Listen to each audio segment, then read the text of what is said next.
नमस्कार, जय हिंद, वंदे मातरम विद्यार्थियों। स्वागत है आप सभी का यूट्यूब चैनल उदय एजुकेशन 20 में। विद्यार्थियों, आज मैं लेके आया हूँ क्लास 6 के लिए सामाजिक विज्ञान के इम्पोर्टेंट प्रश्न, जो कि आपके आने वाले वार्षिक परीक्षा की दृष्टि से इम्पोर्टेंट रहने वाले हैं। तो बिल्कुल सभी विद्यार्थियों से विनती रहेगी, आज के इस वीडियो को आप अंत तक ज़रूर देखना। अगर आपको इनमें से किसी प्रश्न का आंसर आता है तो ज़रूर आप वीडियो के कमेंट बॉक्स में लिख सकते हैं। विद्यार्थियों, पहला प्रश्न है, इसमें आपको अबसद के रूप में 4 ऑप्शन मिलेंगे और उनमें से एक ऑप्शन को सही उत्तर के रूप में आपको चॉइस करना है। तो पहला प्रश्न है आपकी स्क्रीन पे कि देशांतर रेखाओं की कुल संख्या है वो कितनी है। साथियों, ये प्रश्न है, ये 1 नंबर का रहेगा। तो इसका सही आंसर होगा ऑप्शन नंबर क 360। देशांतर रेखाएं होती हैं वो कितनी होती हैं?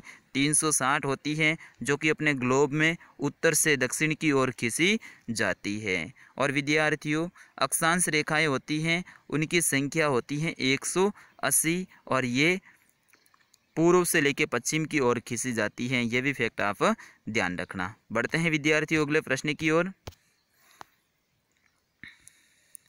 पृथ्वी की सूर्य के चारों ओर की गति को क्या कहा जाता है? विद्यार्थियों, इम्पोर्टेंट ये प्रश्न है, तो बिल्कुल अगर आपको आंसर आता है तो ज़रूर आप कमेंट बॉक्स में लिख सकते हैं। तो पृथ्वी की सूर्य के चारों ओर की गति को परिक्रमण कहा जाता है। क्या कहा जाता है विद्यार्थियों? परिक्रमण कहा जाता है। तो ऑप्शन नंबर ख रहेगा इसका सही उत्तर। बढ़ते हैं अगले प्रश्न की ओर। नीले रंग का इस्तेमाल किसे दिखाने में किया जाता है? तो विद्यार्थी, इसका सही आंसर होगा ऑप्शन नंबर क, जलाशय को। अपन नीले रंग को जलाशयों को दिखाने के लिए करते हैं उपयोग में, जैसे कि कोई कुआं है या फिर कोई तालाब है या फिर कोई नदी है या फिर कोई नहर है, तो उनको दर्शाने के लिए अपन नीले रंग का उपयोग करते हैं। बढ़ते हैं अगले प्रश्न की ओर।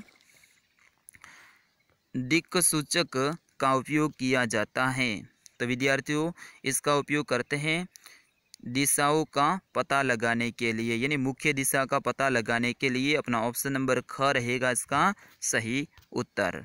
बढ़ते हैं विद्यार्थियों अगले प्रश्न की ओर। वायुमंडल में किस गैस का प्रतिशत सर्वाधिक है? बिल्कुल अपन सभी जानते हैं, वायुमंडल में सर्वाधिक मात्रा में पाई जाने वाली गैस है वो है नाइट्रोजन। ऑप्शन नंबर क रहेगा इसका सही आंसर। और विद्यार्थियों, नाइट्रोजन है ये लगभग 78% क्षेत्रफल में अपने वायुमंडल में पाई जाती है। दूसरी बड़ी गैस है विद्यार्थियों, वो है ऑक्सीजन और ये लगभग 21% पाई जाती हैं। बढ़ते हैं अगले प्रश्न की ओर। यहाँ पे आपको रिक्त स्थान की पूर्ति करनी है। तो बिल्कुल प्रश्न संख्या 2 है, रिक्त स्थान की पूर्ति करनी है और प्रत्येक प्रश्न है इसमें 1-1 अंक का रहेगा। देखते हैं पहला ऑप्शन क, तारों की एक बहुत बड़ी प्रणाली को डैश डैश डैश कहा जाता है। तो क्या कहते हैं विद्यार्थियों? तारों की एक बहुत बड़ी प्रणाली को अपन आकाश गंगा कहते हैं। क्या कहते हैं? आकाश गंगा कहते हैं। तो बिल्कुल इसमें आएगा आकाश गंगा। दूसरा है डैश डैश डैश का समूह जो विभिन्न प्रतिरूपों का निर्माण करता है उसे कहते हैं। तो बिल्कुल हो जाएगा तारों का एक समूह जो विभिन्न प्रतिरूपों का निर्माण करता है, उन्हें अपन तारामंडल कहते हैं। क्या कहते हैं? तारामंडल कहते हैं। फिर इसके बाद में ऑप्शन नंबर ग, मकर रेखा पर स्थित है। तो मकर रेखा है ये 23.5 डिग्री दक्षिणी अक्षांश पे स्थित है। कहाँ पे? 23.5 डिग्री दक्षिणी अक्षांश पे स्थित है। और कर्क रेखा है वो 23.5 डिग्री उत्तरी अक्षांश में स्थित है। बढ़ते हैं विद्यार्थियों अगले प्रश्न की ओर। यहाँ पे प्रश्न संख्या 3 से लेकर 10 तक प्रत्येक प्रश्न है वो रहेगा आपके 3 अंक का, यानी एग्जाम की दृष्टि से ये सारे प्रश्न हैं वो इम्पोर्टेंट रहने वाले हैं। देखते हैं 1-1 का आंसर। पहला प्रश्न है इसमें तीसरा कि अक्षांश एवं देशांतर रेखाएं क्या हैं। तो बिल्कुल अपन ग्लोब के द्वारा अपन समझेंगे। यहाँ पे जो आड़ी लाइनें खींची जाती है पूर्व से पश्चिम की ओर, इन्हें अपन अक्षांश रेखाएं कहते हैं। और खड़ी लाइनें अपन जो खींचते हैं जो कि उत्तर से दक्षिण की ओर होती है, इन्हें अपन देशांतर रेखाएं कहते हैं। विद्यार्थियों, अक्षांश रेखाओं की संख्या होती है 180 और देशांतर रेखाओं की संख्या होती है वो होती है 360। ये आप ध्यान रखना। बढ़ते हैं अगले प्रश्न की ओर।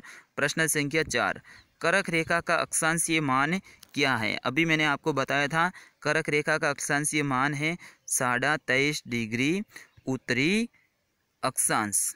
ये आप ध्यान रखना। और ये करक रेखा है, ये भारत के बीचों बीच से होकर गुजरती है, भारत के 8 राज्यों से होकर गुजरती है और अपने राजस्थान के दक्षिणी भाग से होकर गुजरती है, डूंगरपुर और बांसवाड़ा जिलों से। प्रश्न संख्या 5, घूर्णन एवं परिक्रमण को परिभाषित कीजिए। तो घूर्णन क्या होता है? पृथ्वी का अपने अक्ष पर घूमना घूर्णन कहलाता है। और ये चक्कर है पृथ्वी अपने अक्ष पे 24 घंटे में एक बार पूरा कर लेती है। परिक्रमण वो होता है पृथ्वी के द्वारा सूर्य के चारों ओर अपने अक्ष पर या फिर अपने पथ पर लगाया गया चक्कर परिक्रमण कहलाता है। और ये एक परिक्रमण या फिर एक चक्कर है वो 365 दिन और 6 घंटे में पृथ्वी पूरा करती है। अगला प्रश्न है, लीप वर्ष क्या होता है? तो विद्यार्थियों, लीप वर्ष वह वर्ष होता है जिसमें साल के 365 दिन की बजाय 366 दिन होता है। क्योंकि एक साल में अभी अपन ने देखा था 365 दिन और 6 घंटे होते हैं, तो अपन इन 6 घंटों को गिनते नहीं हैं, लेकिन गिनते गिनते 4 साल में ये पूरे 24 घंटे हो जाते हैं। और 4 साल बाद में साल है वो 365 दिन की बजाय 366 दिन का हो जाता है और उस साल को अपन लीप वर्ष कहते हैं। बढ़ते हैं विद्यार्थियों अगले प्रश्न की ओर। मानचित्र के 3 घटक कौन कौन से हैं? तो बिल्कुल आप बताइएगा मानचित्र के 3 घटक कौन कौन से हैं? बिल्कुल बताइएगा आप सभी। तो एक तो हो जाएगा दिशा, एक हो जाएगा प्रतीक और तीसरा हो जाएगा पैमाना। ठीक है ना? तो दिशा, प्रतीक और पैमाना ये मानचित्र के 3 घटक होते हैं। अगला प्रश्न है आपकी स्क्रीन पे कि पृथ्वी को नीला ग्रह क्यों कहा जाता है? क्योंकि पूरे संसार में 8 ग्रह हैं, तो 8 ग्रहों में से पृथ्वी एक ऐसा ग्रह है जहाँ पे जीवन पाया जाता है, जहाँ पे वनस्पति पाई जाती है, जहाँ पे जल विद्यमान है, इसीलिए पृथ्वी को नीला ग्रह कहा जाता है। प्रश्न संख्या 9, ग्रह और तारों में क्या अंतर है? तो ग्रह है इनकी संख्या 8 है, जबकि तारों की संख्या असंख्य है, यानी अनगिनत है तारे। ग्रह हैं ये सूर्य के चारों ओर चक्कर लगाते हैं, जबकि तारे हैं वो अपनी जगह पे स्थित रहते हैं। ग्रह आकार में छोटे होते हैं, जबकि तारे आकार में बड़े होते हैं। ग्रह ठोस होते हैं, जबकि तारे हैं वो गैसीय होते हैं। तो इस तरह से आप इनके अंतर बता सकते हैं। ग्रहों में खुद की ऊष्मा तथा प्रकाश नहीं होता है, जबकि तारों में खुद की ऊष्मा तथा प्रकाश होता है। तो इस तरह से आप अंतर बता सकते हैं। प्रश्न संख्या 10, पृथ्वी को अद्भुत ग्रह क्यों कहा जाता है? वही प्रश्न दोबारा से, नीला ग्रह और अद्भुत ग्रह इसमें थोड़ा सा ही अंतर है, क्योंकि पृथ्वी पे जीवन पाया जाता है ना? पृथ्वी पे जीवन पाया जाता है और जीवन के लिए सारी परिस्थितियां यहाँ पे उपलब्ध हैं, जैसे जल, वायु, ये जीवन के लिए ज़रूरी घटक हैं जो कि अपने पृथ्वी पे ही पाए जाते हैं। इसीलिए पृथ्वी को अद्भुत ग्रह कहा जाता है। तो विद्यार्थियों, ये थे आपके सामाजिक विज्ञान के इम्पोर्टेंट प्रश्न।